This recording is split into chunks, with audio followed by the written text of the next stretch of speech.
Hi viewers, achievers అకాడమీకి స్వాగతం. నేను మీ శ్రీరామచంద్ర.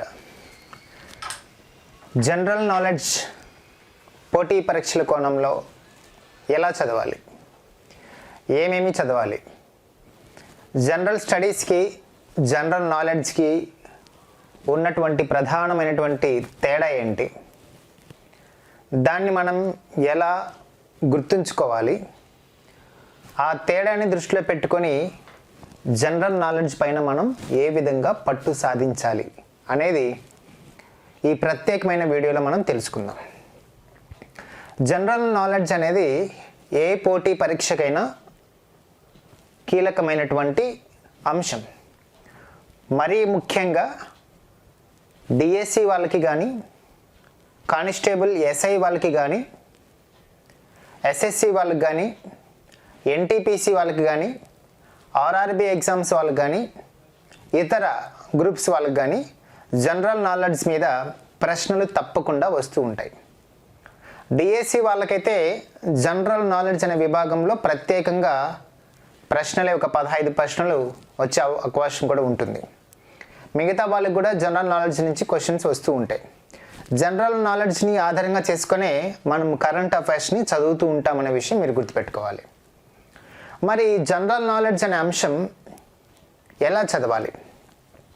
సాధారణంగా అనేక శిక్షణ సంస్థల్లో, కోచింగ్ సెంటర్లలో జీకే గురించి మాట్లాడేటప్పుడు అక్కడికి వచ్చేటటువంటి అధ్యాపకులు ప్రధానంగా వాళ్ళకు తెలిసినటువంటి కొన్ని ట్రిక్స్, కొన్ని షార్ట్ కట్ మెథడ్స్, కొన్ని కోడ్స్ ఇలా చెప్పి జీకేని చెబుతూ ఉంటారు.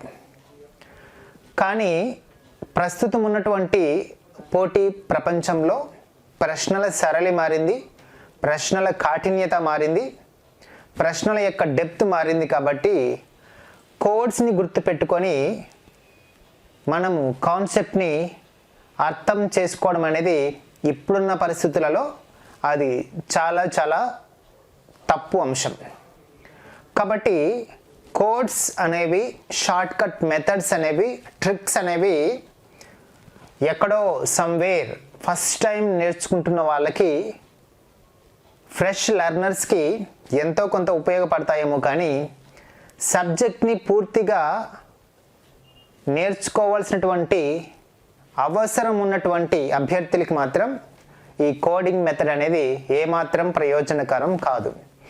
కాబట్టి మేము జనరల్ నాలెడ్జ్కే కానీ ఇతర సబ్జెక్టులకు కానీ కోడింగ్ మెథడ్ని ఎటువంటి పరిస్థితుల్లోనూ మేము సిఫారసు చేయము. కాన్సెప్ట్ని పూర్తిగా నేర్చుకున్నప్పుడే మనం ఏ ప్రశ్నకైనా ఏ విధంగా అడిగినా, ఎంత డెప్త్గా అడిగినా మనం సమాధానం పెట్టగలం.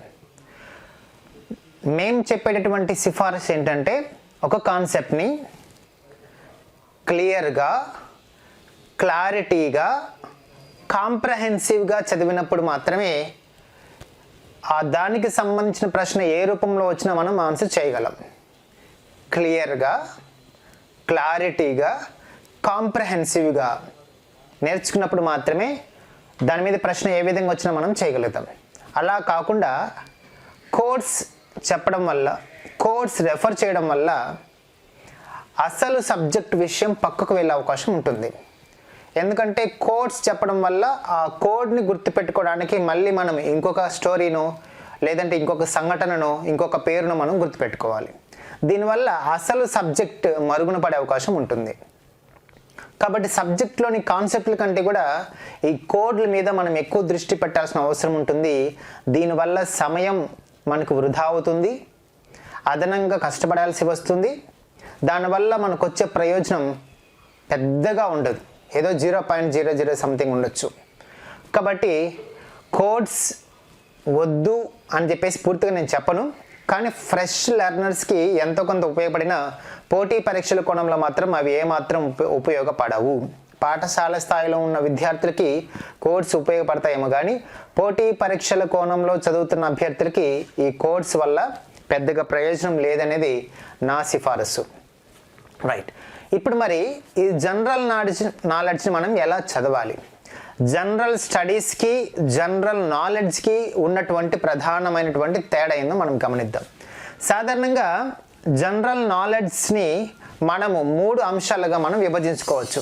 ఒకటి స్టాక్ జీకే, 2 సోషల్ స్టడీస్తో లింక్ ఉన్నటువంటి అంశాలు, 3 సైన్స్ ఆస్పెక్ట్స్తో లింక్ ఉన్నటువంటి అంశాలు. జనరల్ నాలెడ్జ్ని మనము 3 విభాగాలుగా మనం డివైడ్ చేసుకోవాలి. ఎందుకు డివైడ్ చేసుకోవాలంటే ఆ తేడా ఏ అంశం ఏ సబ్జెక్ట్తో లింక్ కలిగి ఉందో అని తెలుసుకునే దానికోసం, ఆ క్లారిటీ కోసం మనం జీకేకి సంబంధించిన అంశాలని మనం 3 విభాగాలుగా విడగొట్టుకుంటున్నాం. స్టాక్ అంశాలు అంటే ఇవి ఎప్పటికీ మారినటువంటి అంశాలు, సోషల్ స్టడీస్తో లింక్ ఉన్నటువంటి అంశాలు, సైన్స్తో లింక్ ఉన్నటువంటి అంశాలు. జనరల్ నాలెడ్జ్ అనేది ఎప్పటికీ మారనటువంటి అంశం, మీరు గుర్తుపెట్టుకోవాలి. జనరల్ నాలెడ్జ్ అనేది ఎప్పటికీ మారనటువంటి అంశము. జనరల్ స్టడీస్ అనేది ఎప్పటికప్పుడు మారుతూ ఉంటుంది అని అర్థం. ఉదాహరణకి మనము పాలిటీలో సుప్రీంకోర్టు అనే అంశం తీసుకున్నాం అనుకోండి. సుప్రీంకోర్టు ఎప్పుడు ఏర్పాటైంది, సుప్రీంకోర్టుకి సంబంధించిన ప్రాథమిక అవగాహనలు అయితే అది కాన్సెప్ట్ కిందకి వస్తుంది. కానీ సుప్రీంకోర్టుకి సంబంధించినటువంటి తీర్పులు నియామకాలు ఇవన్నీ ఎప్పటికప్పుడు మారుతూ ఉంటాయి. కాబట్టి ఆ సుప్రీంకోర్టు తాజా పరిణామాలు ఈ అంశాలన్నీ కూడా జనరల్ స్టడీస్ కిందకి వస్తాయి. కానీ సుప్రీంకోర్టు గురించి మాత్రమే మనం తెలుసుకుంటే, అంటే సుప్రీంకోర్టు ఎలా ఏర్పడింది, బ్రిటిష్ వారి కాలంలో ఎలా ఏర్పడింది, తర్వాత భారతదేశం కాలంలో సుప్రీంకోర్టు ఏ విధంగా మార్పు చెందింది, అందులో న్యాయమూర్తుల సంఖ్య ఎంత, వారికి జీతభత్యాలు ఎంత, ఇది మనకి ఫండమెంటల్గా మారకుండా ఉంటుంది. కాబట్టి దాన్ని మనం జనరల్ నాలెడ్జ్ అని చెప్పేసి అంటాం. జనరల్ నాలెడ్జ్ అంటే మారకుండా ఉండేటటువంటి అంశం. జనరల్ స్టడీస్ అంటే మారుతూ ఉండేటటువంటి అంశం. అంటే అది కాలాన్ని బట్టి మారుతూ ఉంటుంది, ప్రాంతాన్ని బట్టి మారుతూ ఉంటుంది అనే విషయం గుర్తుపెట్టుకోవాలి. అంటే జనరల్ స్టడీస్ అనేది వర్తమాన అంశాలతో ముడిపడి ఉంటే, జనరల్ నాలెడ్జ్ అనేది వర్తమాన అంశాలతో సంబంధం లేకుండా కట్ అయిపోయి ఎప్పటికీ మారకుండా ఉండేటటువంటి అంశాన్ని మనం జనరల్ నాలెడ్జ్ అని చెప్పేసి అంటాం. జనరల్ స్టడీస్లో కేవలం సోషల్ సైన్స్ కరెంట్ అఫైర్స్ వీటితో పాటే అర్థమెటిక్ రీజనింగ్ కూడా ఉంటాయి జనరల్ స్టడీస్లో. కానీ జీకేలో అటువంటి అర్థమెటిక్ రీజనింగ్ లాంటి అంశాలు ఏమీ ఉండవు. కేవలం ఎప్పటికీ మారినటువంటి అంశాలు మాత్రమే మనకి గమనిస్తూ ఉంటాం, అవి మాత్రం ఉంటాయి. ఇప్పుడు మనం ఇక్కడ ప్రధానంగా గుర్తుపెట్టుకుంటే ఈ జనరల్ నాలెడ్జ్ అనే టాపిక్లో స్టాక్ అంశాల కింద ఏమేమి వస్తాయి, సోషల్ స్టడీస్తో లింకప్ ఉన్నటువంటి అంశాలు ఏమొస్తాయి, సైన్స్తో అనుసంధానమైనటువంటి అంశాలు ఏమొస్తాయో మనం ఒకసారి చూద్దాం. సో స్టాక్ జీకే కింద మనం ఒకసారి పరిగణిస్తే ఇక్కడ ఏమేమి వస్తాయంటే ప్రధానంగా దినోత్సవాలు, డేట్స్ అండ్ దైర్ ఇంపార్టెన్స్, ముఖ్యమైన దినోత్సవాలు వాటి యొక్క ప్రాధాన్యత, ఇది ఒక టాపిక్. అంటే జనవరి నుంచి డిసెంబర్ వరకు పలానా నెలలో పలానా తేదీకి ఏ విధమైన ప్రాముఖ్యత ఉంది, ఆ రోజును ఆ విధమైనటువంటి దినోత్సవంగా మనం ఎందుకు జరుపుకుంటూ ఉంటాం. ఉదాహరణకి జనవరి 9 మనం ప్రవాసీ భారతీయ దివస్గా జరుపుకుంటాం. ఎందుకు జరుపుకుంటాం, దాని వెనకాల ఉన్నటువంటి బ్యాక్గ్రౌండ్ ఏంటి అనేది మనం తెలుసుకుంటే అది జీకే అవుతుంది. అయితే 2019లో ప్రవాస భారతీయ దివస్ ఎక్కడ జరిగింది, దానికి ముఖ్య అతిథులు ఎవరికి ఇచ్చారు, దానికి సంబంధించిన అంశాలు మనం చదువుకుంటే అది కరెంట్ అఫైర్స్ కిందకి వస్తుంది. కాబట్టి జీకేలో మనం కేవలం అది ఎందుకు జరిగింది, ఎందుకు ఏర్పాటైంది అనేది మాత్రం తెలుసుకుంటాం. సో అదేవిధంగా జూన్ 5 ప్రపంచ పర్యావరణ దినోత్సవం ఎందుకు జరుపుకుంటాం, దాని వెనకాల ఉన్నటువంటి నేపథ్యం ఏంటి, ఇలాగ మనము దినోత్సవాల గురించి చెప్పుకోవాలి. ఇక్కడ దినోత్సవాలు అన్నప్పుడు మనం దీన్ని మళ్ళీ 3 విధాలుగా మనం చదవాలి. ఒకటి అంతర్జాతీయ దినోత్సవాలు, 2 జాతీయ దినోత్సవాలు, 3 ప్రాంతీయ దినోత్సవాలు. సో అంతర్జాతీయంగా ముడిపోయినటువంటి అంటే ఐక్యరాజ్య సమితి ప్రకటించినటువంటి దినోత్సవాలు కానీ ఇతర అంశాలు కానీ, సో ప్రపంచవ్యాప్తంగా నిర్వహించుకునేటటువంటి దినోత్సవాలు అవేంటివి, వాటి ప్రత్యేకతలు ఏంటివి. అలా కాకుండా కేవలం భారతదేశంలో మాత్రమే జరుపుకునేటటువంటి దినోత్సవాలు ఏంటివి, వాటి ప్రత్యేకతలు ఏంటివి.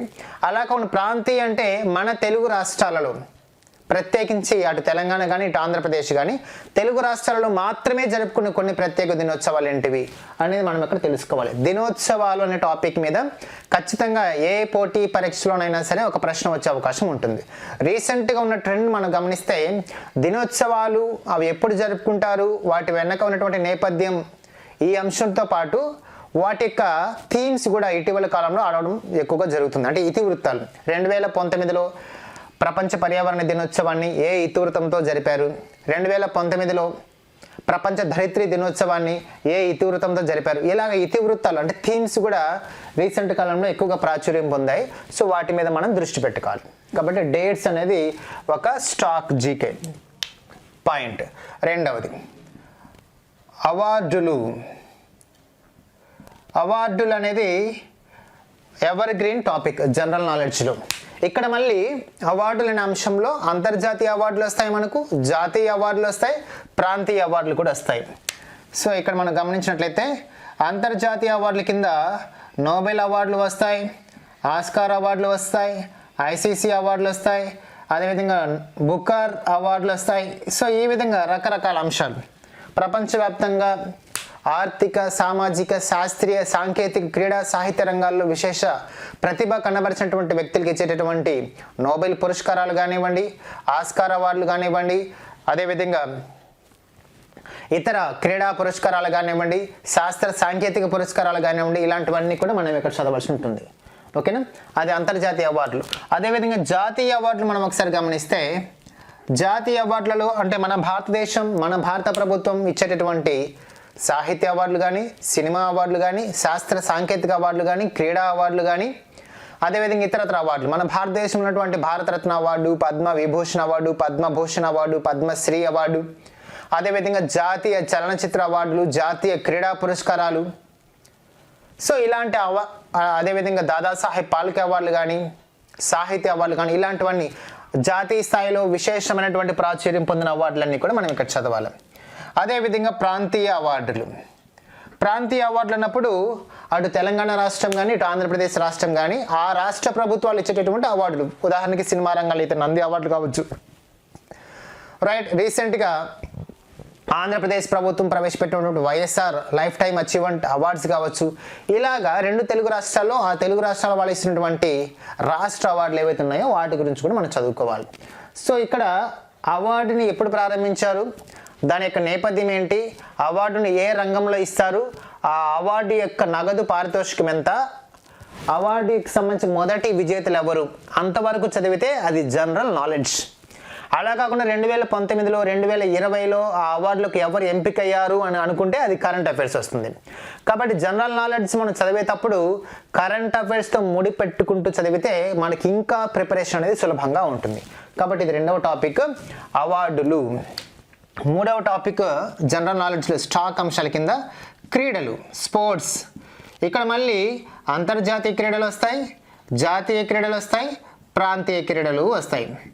సో అంతర్జాతీయ క్రీడలు అన్నప్పుడు ప్రపంచవ్యాప్తంగా విశేషమైనటువంటి ప్రాధాన్యం కలిగినటువంటి క్రీడలు లేదా క్రీడోత్సవాలు. ఉదాహరణకి ఒలింపిక్స్ కానివ్వండి, కామన్వెల్త్ గేమ్స్ కానివ్వండి, ఏషియన్ గేమ్స్ కానివ్వండి, అదేవిధంగా ప్రపంచ అథ్లెటిక్ ఛాంపియన్షిప్స్ కానివ్వండి, వరల్డ్ ప్రపంచ కప్ టోర్నమెంట్ కానివ్వండి, ఫుట్బాల్ టోర్నమెంట్ కానివ్వండి, హాకీ ప్రపంచ కప్ కానివ్వండి, ఇలాంటివన్నీ కూడా. సో ప్రపంచవ్యాప్తంగా విశేషమైనటువంటి ప్రాధాన్యత కలిగినటువంటి స్పోర్ట్స్ అంశాల గురించి మనం ఇక్కడ చదువుకోవాలి. అంతర్జాతీయ అంశాలు. ఇక జాతీయ అంశాలు అంటే మన దేశం లోపల జరిగేటటువంటి జాతీయ స్థాయి పోటీలు. సో జాతీయ స్థాయి ఛాంపియన్షిప్ టోర్నమెంట్లు అది ఏదైనా కావచ్చు, క్రికెట్కి సంబంధించి దేశీవాళీ క్రికెట్ సీజన్ కావచ్చు, అదేవిధంగా జాతీయ స్థాయి టోర్నమెంట్ అంటే రన్నింగ్ రేస్కి సంబంధించి కావచ్చు, అథ్లెటిక్స్కి సంబంధించి కావచ్చు, హాకీకి సంబంధించి కావచ్చు, అదేవిధంగా ఐపీఎల్, ప్రో కబడ్డీ, ఇలాంటివన్నీ కూడా జాతీయ అంశాల కిందకి వస్తాయి. సో ఇలాంటి జాతీయ క్రీడలు కూడా మనం చదువుకోవాలి. ఇక ప్రాంతీయ అంశాలకు సంబంధించి ఆంధ్రప్రదేశ్ కానీ తెలంగాణ కానీ ఈ రెండు రాష్ట్ర ప్రభుత్వాలు ఆ రాష్ట్ర పరిధిలో నిర్వహించేటటువంటి క్రీడా పోటీలు ఏవైనా ఉంటే వాటి గురించి కూడా మనం తెలుసుకోవాలి. మ్యాక్సిమం మనకి ఇక్కడ జాతీయ, అంతర్జాతీయ అంశాలు చాలా ప్రాధాన్యత కలిగి ఉంటాయనే విషయం మీరు గుర్తుపెట్టుకోవాలి. సో ఇది స్టాక్ జీకే కిందకి వస్తుంది. తర్వాత అంతర్జాతీయ సంస్థలు, ఇంటర్నేషనల్ ఆర్గనైజేషన్స్ చాలా ఇంపార్టెంట్ అన్నమాట. ఈ టాపిక్స్ అన్నీ కూడా జీకేలో ఖచ్చితంగా నేర్చుకోవాల్సినటువంటి అంశాలు. అంతర్జాతీయ సంస్థలు. సో ప్రపంచవ్యాప్తంగా దేశాల మధ్య సామాజిక, సాంస్కృతిక, ఆర్థిక, శాస్త్రీయ, సాంకేతిక సహకారాన్ని పెంపొందించడానికి, దేశాల మధ్య సౌభ్రాతృత్వాన్ని పెంపొందించడానికి, దేశాల మధ్య ఉన్నటువంటి ఒక రకమైనటువంటి సోదర భావాన్ని పెంపొందించడానికి, ఆర్థిక వాణిజ్య విషయాలలో దేశాల మధ్య సహకారాన్ని పెంపొందించడానికి ఏర్పాటైనటువంటి సంస్థలు ఏవైతే ఉన్నాయో అటువంటి సంస్థలన్నీ కూడా అంతర్జాతీయ సంస్థల కింద మనం చదవాలి. అంటే ఐక్యరాజ్య సమితి కానీ, దాని అనుబంధ సంస్థలు కానీ, ప్రపంచ బ్యాంకు కానీ, ఐఎంఎఫ్ కానీ, బ్రిక్స్ కానీ, సార్క్ కానీ, ఏషియాన్ కానీ, బిమ్స్టెక్ కానీ ఇలాంటి అనేక అంతర్జాతీయ సంస్థలు మనకు ఉన్నాయి. ఈ అంతర్జాతీయ సంస్థలు ఎందుకు ఏర్పాటైనాయి, ఎప్పుడు ఏర్పాటైనాయి, అందులో సభ్య దేశాలు ఏవి, వాటి యొక్క ఆ సంస్థ ఏర్పాటు అవడంలో ముఖ్యమైన లక్ష్యం ఏంటి, ఆ సంస్థల యొక్క అధిపతులు ఎవరు, వాటి యొక్క ప్రధాన కార్యాలయాలు ఎక్కడున్నాయి, ఇలాంటి అంశాలన్నీ మనం ఇక్కడ చదవాలి.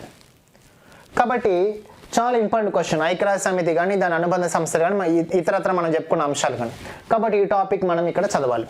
సో అవి ఎప్పుడు ఏర్పాటైనాయి, ఎందుకు ఏర్పాటైనాయి, వాటికి హెడ్ క్వార్టర్స్ ఎక్కడ ఉన్నాయి, అందులో సభ్య దేశాలు ఉన్నాయి అని వరకే చదువుకుంటే అది జీకే. వాటికి సమావేశాలు రీసెంట్గా ఎక్కడ జరిగాయి, లేదా వాటికి అధిపతులుగా రీసెంట్గా ఎవరు ఎన్నికయ్యారు, ఇలాంటి అంశాలు చదివితే అది కరెంట్ అఫైర్స్ కిందకి వస్తుంది. కాబట్టి కరెంట్ అఫైర్స్ చదివేటప్పుడు దానికి సంబంధించిన మూలం ఏదైతే ఉందో అది జనరల్ నాలెడ్జ్. కాబట్టి ఆ మూలం చదవకుండా కరెంట్ అఫైర్స్ చదివితే మనకి ఎక్కువగా ప్రయోజనం ఉండదు. కాబట్టి కరెంట్ అఫైర్స్ చదివేటప్పుడు దాని మూలం చదివి తర్వాత కరెంట్ అఫైర్ లింక్ చేసుకుంటే ఆ కాన్సెప్ట్ లైఫ్ లాంగ్ మనకు గుర్తుండే అవకాశం ఉంటుంది. కాబట్టి జనరల్ నాలెడ్జ్ అనేది కేవలం డిఎస్సి వాళ్ళకో, కేవలం ఆర్ఆర్బి వాళ్ళకో, కేవలం ఎస్ఎస్సి వాళ్ళకో, కేవలం ఎన్టీపీసీ వాళ్ళకి కాకుండా ప్రతి ఒక్కరికి ఉపయోగపడుతుంది. నువ్వు కరెంట్ అఫైర్ చదవాలంటే దానికి ఉన్న బ్యాక్గ్రౌండ్ చదవాలి. ఆ బ్యాక్గ్రౌండే జనరల్ నాలెడ్జ్. ఓకేనా. తర్వాత అంతర్జాతీయ కూటములు లేదా సమాఖ్యలు, అంతర్జాతీయ సంస్థలు. తర్వాత మనకున్న మరొక అంశం అంతర్జాతీయ కూటములు లేదా సమాఖ్యలు. సంస్థలు వేరు, సమాఖ్యలు వేరు. సమాఖ్య అనేది లైక్ కొన్ని దేశాలు కలిసి ఏర్పాటు చేసుకున్నటువంటి ఒక ప్రత్యేకమైనటువంటి సహకార విభాగం. బ్రిక్స్ అనేది ఒక అంతర్జాతీయ కూటమి, ఏసియన్ అనేది ఒక అంతర్జాతీయ కూటమి, కానీ వరల్డ్ బ్యాంక్ అనేది ఒక అంతర్జాతీయ సంస్థ, ఐఎల్ఓ అనేది ఒక అంతర్జాతీయ సంస్థ, డబ్ల్యూహెచ్ఓ అనేది ఒక అంతర్జాతీయ సంస్థ, రైట్, ఐఎంఎఫ్ అనేది ఒక అంతర్జాతీయ సంస్థ. సో ఈ విధంగా అంతర్జాతీయ సంస్థ వేరు, అంతర్జాతీయ సమాఖ్య వేరు. అంతర్జాతీయ సమాఖ్య అంటే కొన్ని దేశాలు కలిసి తమకి సంబంధించి పరస్పర సహకారం కోసం ఆర్థిక, సామాజిక, రాజకీయ రంగాల్లో పరస్పర సహకారం కోసం కొన్ని దేశాలు కలిసి ఏర్పాటు చేసుకున్నటువంటి గ్రూపులు మనం ఏమంటామంటే అంతర్జాతీయ సమాఖ్య లేదా కూటమి అని చెప్పేసి అంటాం. G8 కావచ్చు, G20 కావచ్చు, కామన్వెల్త్ కూటమి కావచ్చు, ఏషియన్ కూటమి కావచ్చు, బ్రిక్స్ కావచ్చు, సార్క్ కావచ్చు, రైట్, ఇలాంటివన్నీ కూడా మనం అంతర్జాతీయ సమాఖ్య లేదా కూటమి అని చెప్పేసి అంటాం. యూరోపియన్ యూనియన్ ఇలాంటివన్నీ కూడా అంతర్జాతీయ కూటములు గురించి వస్తాయి. సో అంతర్జాతీయ కూటమి ఎప్పుడు ఏర్పాటైంది, అందులో ఎవరెవరు సభ్య దేశాలు ఉన్నారు, వాటికి ప్రధాన కార్యాలయం ఎక్కడుంది, ఇలాంటి అంశాలను కూడా చదివితే అది జనరల్ నాలెడ్జ్ అవుతుంది. వాటికి సంబంధించి రీసెంట్ సమావేశాలు, రీసెంట్గా నియమించబడ్డ అధిపతులు, అవి ఎక్కడ జరిగిన సమావేశాలు, ఇవన్నీ తెలుసుకుని మనం కరెంట్ అఫైర్స్ అనే అంశం వస్తుంది. సో ఇవన్నీ చాలా ఇంపార్టెంట్ అనమాట. దినోత్సవాలు కానీ, అవార్డులు కానీ, క్రీడలు కానీ, అంతర్జాతీయ సంస్థలు కానీ, అంతర్జాతీయ సమాఖ్యలు కానీ, కూటములు కానీ, ఇవన్నీ కూడా ఖచ్చితంగా జీకేలు మనం తెలుసుకున్నటువంటి అవసరాలు. తర్వాత జీకేలు, స్టాక్ జీకేలు మనం ఖచ్చితంగా చదవాల్సిన అంశాలు. వీటితో పాటే ఖండాలు, ప్రత్యేకతలు, ఖండాలు, ప్రత్యేకతలు, రైట్. అదేవిధంగా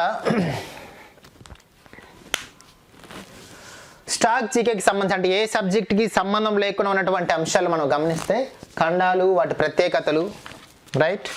అదేవిధంగా అంతర్జాతీయ సైనిక విన్యాసాలు, అంతర్జాతీయ సైనిక విన్యాసాలు, జాయింట్ మిలిటరీ ఎక్సర్సైజెస్, భారతదేశం ఇతర దేశాలతో చేసినటువంటి సమావేశాలు, వాటి గురించి. అదేవిధంగా భారతదేశము ప్రత్యేకతలు, భారతదేశంలో పెద్దవి ఏవి, చిన్నవి ఏవి, అదే ఇతరత్ర భారతదేశానికి సంబంధించి ఇతర ప్రత్యేకమైన అంశాలు ఏవి ఉన్నాయి అవన్నీ కూడా. అదేవిధంగా ప్రపంచంలో స్మాలెస్ట్ ఏంటివి, లాంగెస్ట్ ఏంటివి, లార్జెస్ట్ ఏంటివి,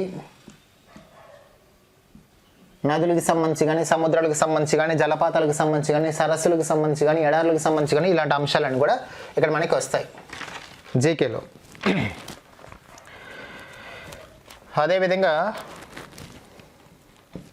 ప్రపంచంలో ఉన్నటువంటి ప్రముఖమైన వ్యక్తులు, వాళ్ళు ఇచ్చినటువంటి బిరుదులు, వాళ్ళకున్న బిరుదులు, వాళ్ళు ఇచ్చినటువంటి నినాదాలు, అదేవిధంగా వారి యొక్క ప్రత్యేకమైనటువంటి సమాధులు, వాటి యొక్క పేర్లు, ఇవన్నీ కూడా మనకి జీకే కిందకి వస్తాయి. భారత ప్రధానమంత్రులు వారి యొక్క ప్రత్యేకతలు. భారత ప్రధానులు వారి యొక్క ప్రత్యేకతలు. భారత రాష్ట్రపతులు వారి యొక్క ప్రత్యేకతలు. భారత రాష్ట్రపతులు వారి యొక్క ప్రత్యేకతలు. అదేవిధంగా భారతదేశం యొక్క చిహ్నాలు. భారతదేశం యొక్క చిహ్నాలు. అదేవిధంగా 2 తెలుగు రాష్ట్రాలకి సంబంధించి ఆంధ్రప్రదేశ్ కానీ లేదా తెలంగాణ యొక్క రాష్ట్ర చిహ్నాలు వాటి యొక్క ప్రత్యేకతల గురించి మనం తెలుసుకోవాలి. 14 భారతదేశంలో ఉన్నటువంటి రాష్ట్రాలు వాటి ప్రత్యేకతలు. భారతదేశంలో ఉన్నటువంటి రాష్ట్రాలు వాటి యొక్క ప్రత్యేకతలు. అదేవిధంగా భారతదేశంలో ఉన్నటువంటి రాష్ట్రాలలో ఉన్నటువంటి ప్రముఖ గిరిజన తెగలు.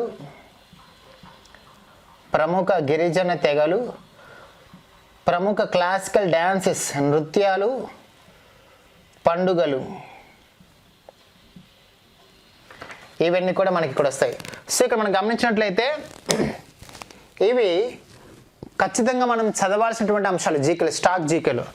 భారతదేశంలో ఉన్నటువంటి రాష్ట్రాలు, కేంద్రపాలిత ప్రాంతాలు వాటి యొక్క ప్రత్యేకతలు. అంటే ఏ రాష్ట్రం దేనికి ప్రసిద్ధి, ఆ రాష్ట్రంలో ఉన్నటువంటి ప్రత్యేకమైనటువంటి బయోస్పియర్స్ ఏంటివి, టైగర్ రిజర్వ్స్ ఏంటివి, ప్రత్యేకమైన గిరిజన తెగలు ఏంటివి, అక్కడ ఉన్నటువంటి సాంప్రదాయ నృత్యాలు ఏంటివి, పండుగలు ఏంటివి, ఇలాంటి అంశాలు.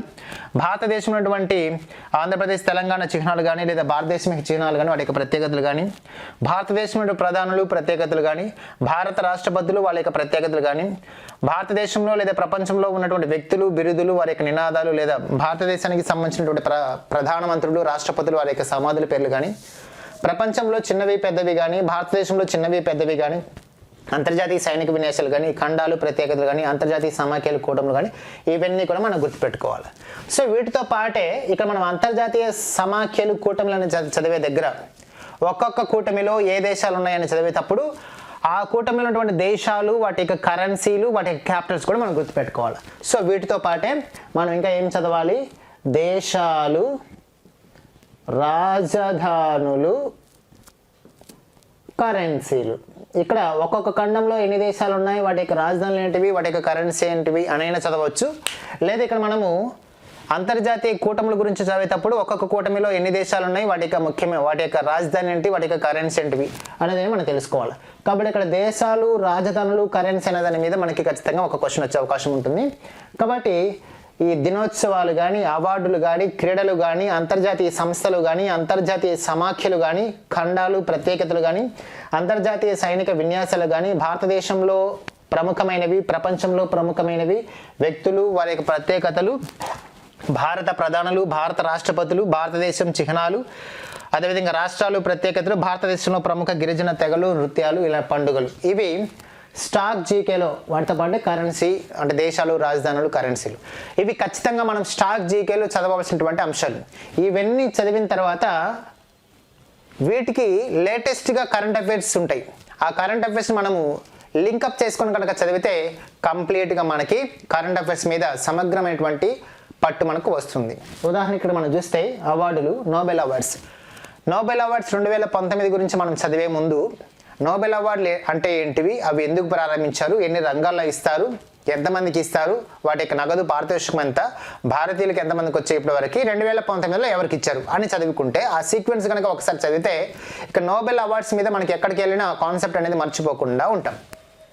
సో అదేవిధంగా ప్రతి అంశాన్ని కూడా ముందు దాని యొక్క మూలం తెలుసుకొని తర్వాత కరెంట్ అఫైర్స్కి మనం వెళితే ఆ కాన్సెప్ట్ దీర్ఘకాలికంగా మనకు గుర్తుండే అవకాశం ఉంటుంది. ఇక్కడ మనం కోడ్లు ఉపయోగించడం వల్ల మనకి కరెంట్ అఫైర్స్ మీద కమాండింగ్ పోతుంది. కాబట్టి కోడ్లు ఉపయోగించడం కంటే కూడా కాన్సెప్ట్ మీద ఎక్కువ దృష్టి పెట్టే ప్రయత్నం చేయండి. ఇవి స్టాక్ జీకే కింద మనం ఖచ్చితంగా చదవవలసినటువంటి అంశాలు. రైట్, వీటికి ఇతర సబ్జెక్టులతో పెద్దగా సంబంధం ఉండదు. అంటే జాగ్రఫీతో కానీ, హిస్టరీతో కానీ వాటితో వీటికి పెద్ద సంబంధం ఉండదు. ఇవి ప్రత్యేకమైనటువంటి టాపిక్స్గా మనకి వీటిని గుర్తుపెట్టుకోవాలి. అందువల్ల వీటిని మనం స్టాక్ జనరల్ నాలెడ్జ్ టాపిక్స్ అని చెప్పేసి అంటున్నాం. సో జనరల్ నాలెడ్జ్ అనేది బేసిక్గా ఒక ఓషియన్ లాంటిది, ఒక సముద్రం లాంటిది. సో దానికి ఆది అంతము అంటూ ఏమీ ఉండవు.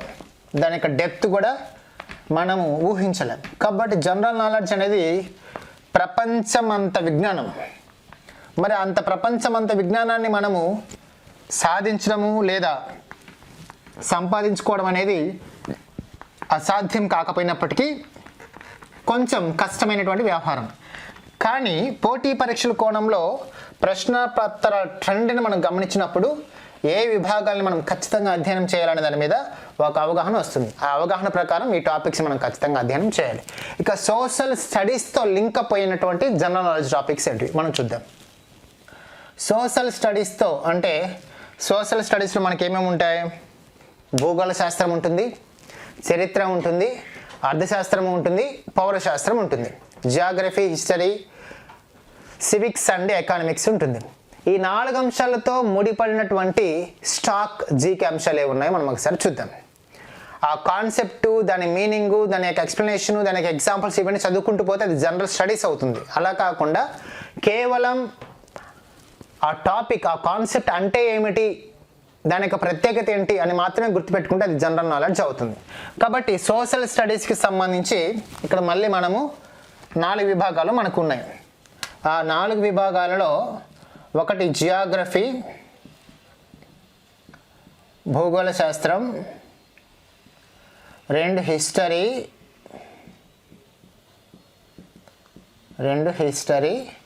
3 సివిక్స్, 4 ఎకనామిక్స్ లేదా ఎకానమీ. సో ఈ 4 అంశాలు. సో ఇక్కడ మనం జనరల్ నాలెడ్జ్ అన్నప్పుడు ఆ సబ్జెక్ట్ జోలికి వెళ్ళకుండా అందులో మనకి పర్మనెంట్గా ఉండే కాన్సెప్ట్ ఏదైతే ఉందో దాన్ని తీసుకోవాలి. దాన్ని మనం జనరల్ నాలెడ్జ్ కింద తీసుకోవచ్చు.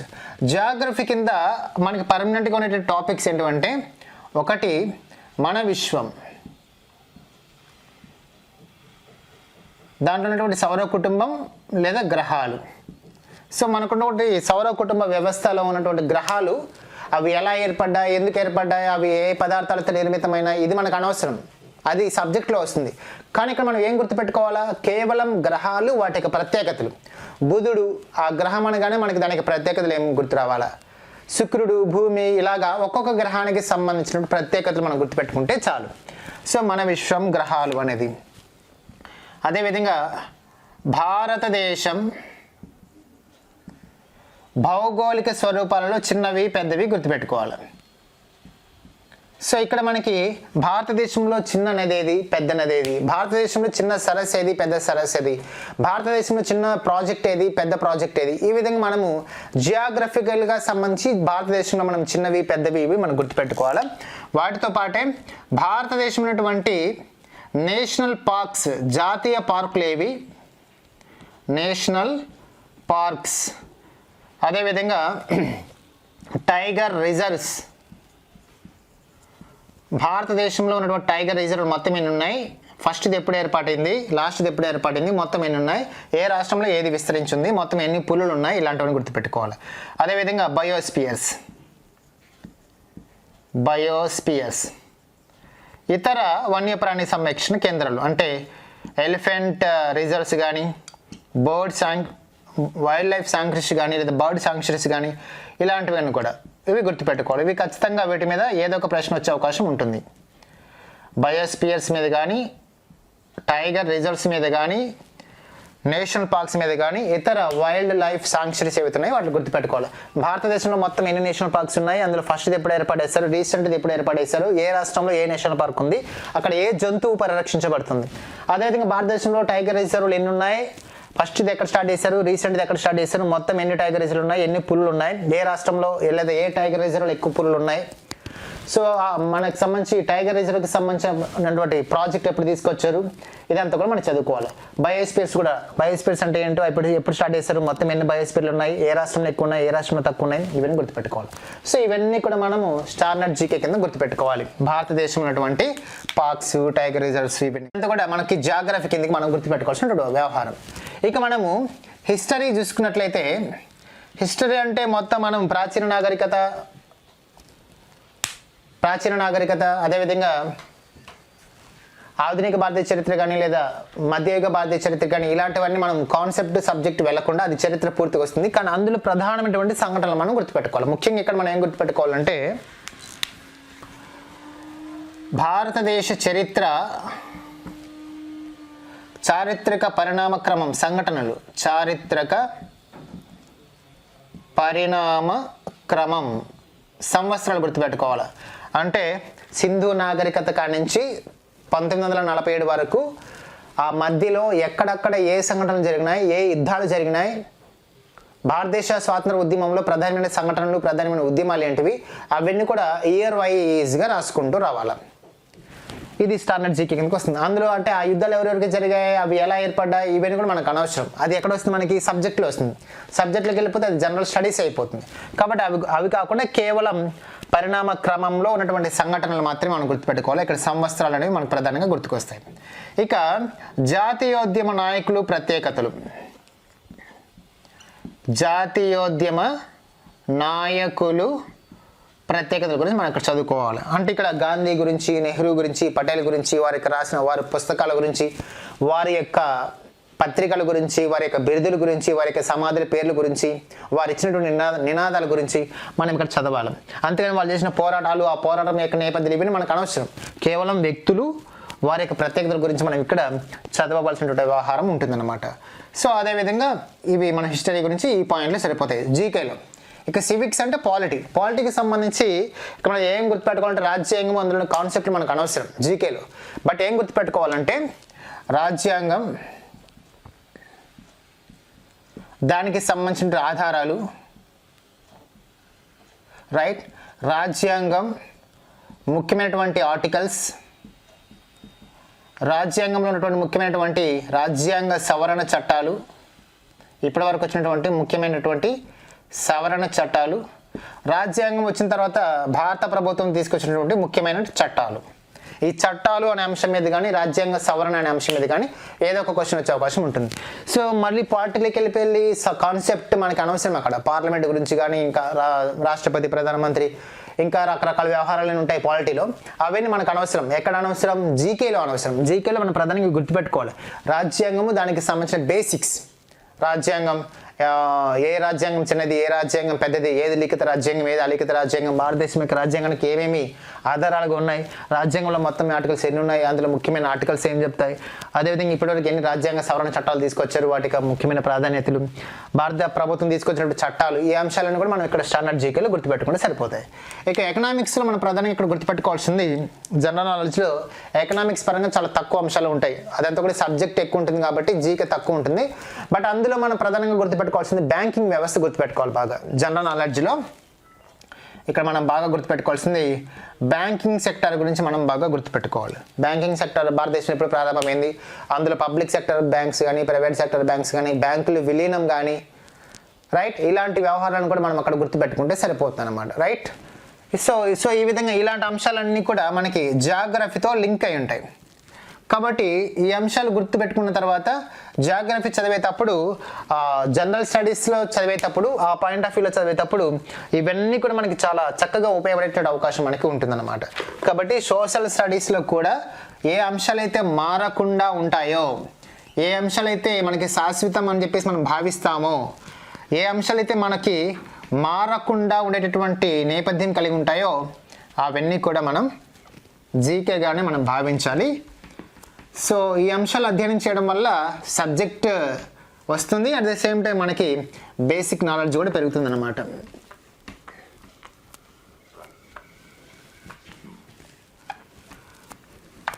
ఎకనామిక్స్ ఇది సోషల్ స్టడీస్తో లింకప్ అయినటువంటి అంశాలు. తర్వాత సైన్స్కి సంబంధించి ఏమేమి వ్యవహారాలు ఉన్నాయో మనం ఒకసారి చూద్దాం. సైన్స్లో మనకి సాధారణంగా మనకి 4 విభాగాలు ఉన్నాయనే విషయం మీకు తెలుసు. ఒకటి వచ్చేసి బయాలజీ, 2 జువాలజీ జంతుశాస్త్రం, 3 ఫిజిక్స్ భౌతిక శాస్త్రం, 4 రసాయన శాస్త్రం. ఇవి మనకి ఇక్కడ ప్రధానంగా ఉన్నాయి. అయితే ఇక్కడ మనకి జీకే అంశాలుగా మనం వేటిని గుర్తుపెట్టుకోవచ్చు అన్నప్పుడు, బయాలజీ నుంచి ఇక్కడ మానవ శరీరం ప్రత్యేకతలు అనే అంశం మనం ఇక్కడ జీకే పరంగా చదవాలి.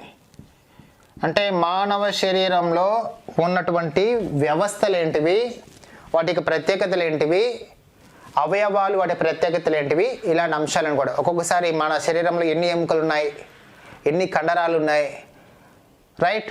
అదేవిధంగా మన శరీరంలో ఎన్ని పని చేయనటువంటి పని లేనటువంటి అవయవాలు ఎన్ని ఉన్నాయి, పంచేంద్రియాల గురించి, రకరకాల వ్యవస్థల గురించి అడిగే అవకాశం ఉంటుంది. కాబట్టి మానవ శరీరము దాని యొక్క ప్రత్యేకతల గురించి మనం ఇక్కడ గుర్తుపెట్టుకోవాలి బయాలజీలో.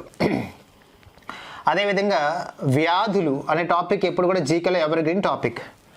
వైరస్ వల్ల వచ్చే వ్యాధులు కానీ, బ్యాక్టీరియా ద్వారా వచ్చే వ్యాధులు కానీ, ప్రోటోజోవా వల్ల వచ్చే వ్యాధులు కానీ, ఇతరత్ర జీవుల వల్ల వచ్చేటటువంటి వ్యాధుల గురించి మనం ఇక్కడ తెలుసుకోవాలా. ఆ వ్యాధులు కారణాలు, ఏ జీవి వల్ల వస్తాయి, వాటికి నివారణ మార్గాలు, వాటి యొక్క లక్షణాలు, ఆ వ్యాధుల నివారణకి ప్రభుత్వం పెట్టుకున్నటువంటి కార్యక్రమాలు, సో అంతర్జాతీయంగా వాటుకున్నటువంటి టార్గెట్ ఇయర్స్, ఇవన్నీ కూడా మనం ఇక్కడ గుర్తుపెట్టుకోవాలి. వ్యాధులు అనేది ఇప్పుడు కూడా ఎవర్ గ్రీన్ టాపిక్. ఇక విటమిన్లు అనేది కూడా ప్రధానంగా మనకి ఇక్కడ చాలా ఇంపార్టెంట్ టాపిక్.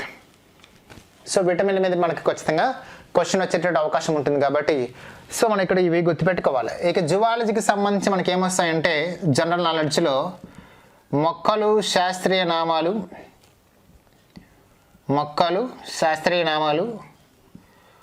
లేదా మొక్కలు వాటి యొక్క ఉపయోగాలు, ఇలాంటివి మనకి వచ్చే అవకాశం ఉంటుంది. ఈ రెండింటికి కలుపుకొని శాస్త్రాలు, వాటి అధ్యయన శాస్త్రాలు మనం గుర్తుపెట్టుకోవాలి. ఒక్కొక్క శాస్త్రాన్ని అధ్యయనం చేసేటప్పుడు దాన్ని ఏమని పిలుస్తాం? రక్తం గురించి అధ్యయనం చేసే శాస్త్రాన్ని ఏమని పిలుస్తాం? ఎముకల గురించి అధ్యయనం చేసే శాస్త్రాన్ని ఏమని పిలుస్తాం? మొక్కల గురించి అధ్యయనం చేసే శాస్త్రాన్ని ఏమని పిలుస్తాం? రైట్, అవి గుర్తుపెట్టుకోవాలి. అందుకు సంబంధించి ఒక్కొక్క అధ్యయన శాస్త్రానికి సంబంధించి ఎవరైతే ఫాదర్స్ ఉంటారో వాళ్ళ యొక్క పితామహుడు కూడా మనం ఇక్కడ గుర్తుపెట్టుకోవాలి. జువాలజీ పితామహుడు ఎవరు, బాటనీ పితామహుడు ఎవరు, అంకాలజీ పితామహుడు ఎవరు, ఇలాగా ఒక్కొక్క శాస్త్రాన్ని అధ్యయనం చేసేటువంటి టాపిక్, దాని యొక్క పేర్లు, ఆ అధ్యయన శాస్త్రాల యొక్క పితామహులు, ఇవన్నీ కూడా మనకి బయాలజీ జువాలజీలో కంబైన్డ్గా మనకు వస్తూ ఉంటాయి. ఇక ఫిజిక్స్ అండ్ కెమిస్ట్రీ. ఫిజిక్స్లో మనకి ప్రధానంగా సైన్స్ అండ్ టెక్నాలజీ మీద మనకి ఎక్కువ క్వశ్చన్లు వస్తుంటాయి జీకేలో. సాధారణంగా ఫిజిక్స్ అంటేనే మనకి కాన్సెప్ట్లు ఎక్కువ ఉంటాయి, అందులో ప్రత్యేకమైన విభాగం సైన్స్ అండ్ టెక్నాలజీ. ఈ సైన్స్ అండ్ టెక్నాలజీ నుంచి మనకి ఎక్కువగా క్వశ్చన్లు వస్తుంటాయి. ఇందులో ప్రధానంగా మనకి భారతదేశం యొక్క ఉపగ్రహ వ్యవస్థ, భారతదేశం యొక్క క్షిపణి వ్యవస్థ మీద ఖచ్చితంగా క్వశ్చన్ వచ్చే అవకాశం ఉంటుంది. అదేవిధంగా భారతదేశం యొక్క అంతరిక్ష పరిశోధన సంస్థ ఇస్రో, అదేవిధంగా చంద్రయాన్-1, చంద్రయాన్-2, అదేవిధంగా మంగళయాన్-1, ఇలాంటివన్నీ కూడా మనం సైన్స్ అండ్ టెక్నాలజీలో మనం ఖచ్చితంగా చదవాల్సిన అవసరం ఉంటుంది. ఇది ఫిజిక్స్లో మనకు వస్తూ ఉంటాయి. ఇక కెమిస్ట్రీలో కాన్సెప్ట్లు ఎక్కువ ఉంటాయి, బట్ ఇక్కడ జనరల్ నాలెడ్జ్ పాయింట్ ఆఫ్ వ్యూలో మనం చదవాల్సినవి ఏముంటాయంటే లోహాలు, వాటి యొక్క ప్రత్యేకతలు, మూలకాలు, వాటి యొక్క ప్రత్యేకతలు, ఖనిజాలు, వాటి యొక్క ప్రత్యేకతలు, అదేవిధంగా లోహ మిశ్రమాలు, వాటి యొక్క ప్రత్యేకతలు లేదా ఉపయోగాలు, ఇలాంటి అంశాలు మనకి కెమిస్ట్రీ నుంచి వస్తాయి. ఇవి జీకేలో మనం చదవవలసి ఉంటుంది.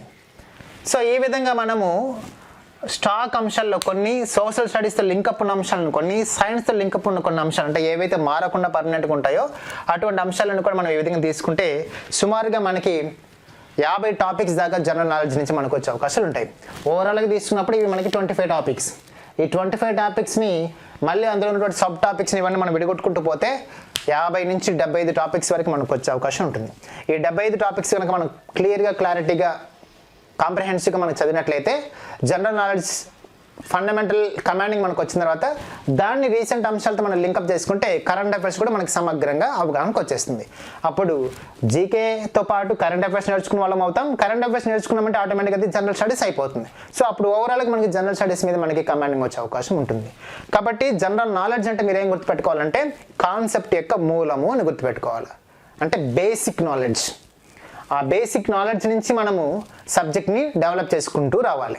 కాబట్టి ఇందుకు మనము ఎటువంటి కోడ్లు కానీ, షార్ట్కట్ మెథడ్స్ కానీ, ట్రిక్స్ కానీ వాటి మీద ఆధారపడకుండా దాన్ని క్లారిటీగా కాంప్రహెన్సివ్గా చదువుకుంటూ వచ్చి తర్వాత కరెంట్ అఫైర్స్ని వాటిని అనుసంధానం చేసి ప్రిపరేషన్ సాగిస్తే ఏ పోటీ పరీక్షకైనా, ఎన్నిసార్లు రాయడానికైనా మనకి సబ్జెక్ట్ నాలెడ్జ్ అనేది మనకి ఎక్కువ కాలం పాటు, దీర్ఘకాలం పాటు ఉండే అవకాశం ఉంటుంది. సో అందుకోసం అన్ని పోటీ పరీక్షల కోణంలో ఈ జనరల్ నాలెడ్జ్ని మీకు చాలా క్లియర్గా, చాలా క్లారిటీగా, చాలా కాంప్రహెన్సివ్గా కరెంట్ అఫైర్స్తో అనుసంధానం చేస్తూ మీకు అచీవర్స్ అకాడమీ ఎక్స్క్లూజివ్గా అందిస్తూ ఉంది. ఈ క్లాసెస్ ప్రతి ఒక్కరికి, ఈవెన్ సివిల్స్ దగ్గర నుంచి చిన్న స్థాయి ఉద్యోగం వరకు రాసే పరీక్షల అభ్యర్థులందరికీ కూడా ఈ జనరల్ నాలెడ్జ్ క్లాసులు చాలా విశేషంగా ఉపయోగపడతాయని చెప్పేసి మేమందరం కూడా భావిస్తున్నాం. సో మీకు ఆ కాన్సెప్ట్ని, దాని మూలాల దగ్గరికి వెళ్ళి మీకు ఈ జనరల్ నాలెడ్జ్ టాపిక్స్ని అందించే ప్రయత్నం మేము చేస్తాం. కాబట్టి ప్రతి ఒక్కరు కూడా ఈ అవకాశాన్ని సద్వినియోగం చేసుకొని మీ ప్రిపరేషన్లో వాటిని ఉపయోగించుకునేందుకు ప్రయత్నం చేసుకోవాలని చెప్పేసి మేము మిమ్మల్ని అందరినీ కూడా కోరుచున్నాం. ఇక ఇప్పటి వరకు మనం చెప్పుకున్నటువంటి జనరల్ నాలెడ్జ్ సిలబస్ విశ్లేషణ ఏదైతే ఉందో అందులో అంశాలు మనము ఒక సీక్వెన్స్ ప్రకారం మనం ఇక్కడ పెట్టాం. అవి ఒకసారి చూస్తే ఇక్కడ బోర్డు మీద ఏవైతే నేను రాశానో సుమారు 28 టాపిక్లు, అందులో సబ్ టాపిక్స్ మళ్ళీ వస్తాయి. ప్రధానమైనటువంటి అంశాలు 28 అంశాలు మనం ఇక్కడ రాసాము. వీటిని ఖచ్చితంగా ప్రతి ఒక్కరు ఖచ్చితంగా నేర్చుకోవాల్సిన అవసరం ఉంటుంది. వీటిల్లో మళ్ళీ సబ్ టాపిక్స్ వస్తాయి. ఆ సబ్ టాపిక్స్ ఇవన్నీ కలుపుకుంటే సుమారు 75 అంశాలు అవుతాయి. ఈ 75 అంశాలు అంటే ఓవరాల్గా అయితే 78 అంశాలు, టాపిక్ వైజ్ అయితే 28 అంశాలు. మనం ఖచ్చితంగా వాటిని గుర్తుపెట్టుకోవాలి. ఒకసారి మనం చెప్తాను ఒకసారి ప్రత్యేకించి గుర్తుపెట్టుకోండి. డేట్స్ అండ్ దైర్ ఇంపార్టెన్సెస్, దినోత్సవాలు, ప్రత్యేకతలు, దేశాలు, రాజధానులు, కరెన్సీలు, country, it's capital, it's currency, awards, sports, అంతర్జాతీయ సంస్థలు, ఇంటర్నేషనల్ ఆర్గనైజేషన్స్, అంతర్జాతీయ కూటములు లేదా అంతర్జాతీయ సమాఖ్యలు, ఖండాలు, ప్రత్యేకతలు, సైనిక విన్యాసాలు, భారతదేశం, ప్రత్యేకతలు, ప్రపంచం, దాని యొక్క ప్రత్యేకతలు, భారత ప్రధానులు, ప్రత్యేకతలు, భారత రాష్ట్రపతులు, ప్రత్యేకతలు, భారతదేశం యొక్క చిహ్నాలు, ప్రత్యేకతలు, తెలుగు రాష్ట్రాల యొక్క చిహ్నాలు, ప్రత్యేకతలు, భారతదేశంలో తొలి వ్యక్తులు లేదా తొలి మహిళలు లేదా కాదు మరియు భారతదేశంలో వివిధ రంగంలో తొలి వ్యక్తులు ప్లస్ వివిధ రంగాలలో ప్రతిభ చూపినటువంటి తొలి మహిళలు, వ్యక్తులు, బిరుదులు, నినాదాలు, నేషనల్ అండ్ ఇంటర్నేషనల్, మానవ శరీరం, ప్రత్యేకతలు, వ్యాధులు, విటమిన్లు, అధ్యయన శాస్త్రాలు, వాటి యొక్క పితామహులు, మనం సైన్స్లో ఉపయోగించేటటువంటి రకరకాల పరికరాలు, వాటి యొక్క ఉపయోగాలు, మొక్కలు, శాస్త్రీయ నామాలు, వాటి యొక్క ఉపయోగాలు. అంటే ఇక్కడ ఎక్కువగా ఔషధ మొక్కలు ఇవి వస్తుంటాయి. గ్రహాలు, ప్రత్యేకతలు, biospheres, tiger reserves, national parks and wild life sanctuaries, వీటి గురించి, భారతదేశంలో వివిధ రాష్ట్రాల్లో జరుపుకునే పండుగలు, గిరిజన తెగలు, డ్యాన్సెస్, ఫోక్ డ్యాన్సెస్, జానపద నృత్యాలు, చాలా ఇంపార్టెంట్ టాపిక్, భారత ప్రధానులు, ప్రత్యేకతలు మరియు భారత రాష్ట్రపతులు, వారి యొక్క ప్రత్యేకతలు. ఇక చిహ్నాల టాపిక్ మనకు రాసాం అది ఆల్రెడీ, రైట్. తర్వాత భారతదేశంలో తొలి వ్యక్తులు, తొలి మహిళలు, ఇది కూడా ఆల్రెడీ రాసాము. అండ్ ఈ 25 టాపిక్స్, ఇవి కాకుండా ఉన్నటువంటి చిన్న చిన్న అంశాలు మనము మిస్సెలనియస్ కింద రాసేస్తాం, ఇతర అంశాలు అనే దాని కింద రాస్తాం. సో 25 టాపిక్స్ మనం మొదట్లో చెప్పుకున్నట్టుగా 25 టాపిక్స్ ఉన్నాయి. వీటిల్లో మళ్ళీ చాలా సబ్ టాపిక్స్ ఉన్నాయి. ఆ సబ్ టాపిక్స్ అన్ని మనం కలుపుకుంటే దగ్గర మనకి ఒక 75 టాపిక్స్ మనకు వచ్చే అవకాశం ఉంది. ఈ 75 టాపిక్స్ మనము ఖచ్చితంగా నేర్చుకోవాలి. డిఎస్సి వాళ్ళైతే ఖచ్చితంగా నేర్చుకోవాలి. మిగతా వాళ్ళు కూడా తప్పకుండా ఈ టాపిక్స్, ఇక్కడ మనం చెప్పుకున్నటువంటి 25 అంశాలు, వాటిలో ఉన్న సబ్ టాపిక్స్ మొత్తం చదువుకుంటే, నేర్చుకుంటే అప్పుడు మనకి జనరల్ నాలెడ్జ్ మీద మనకి ఒక పూర్తి అవగాహన వచ్చే అవకాశం ఉంటుంది. ఇక మిగతా చిన్న అంశాలను కూడా ఏవైతే ఉన్నాయో అవి మనకి ఇతర అంశాలు, మిస్సెలనియస్ అనే టాపిక్ కింద మనం చెప్పుకుంటాం. ఇవైతే ఖచ్చితంగా మీరు నేర్చుకోవాలి. జనరల్ నాలెడ్జ్లో ఇవి మస్ట్. ఓకే, సో దీని ప్రకారం మనము ఒక్కొక్క టాపిక్ని, అందులో ఉన్న సబ్ టాపిక్స్ని వివరంగా తెలుసుకునే ప్రయత్నం మనం చేద్దాం.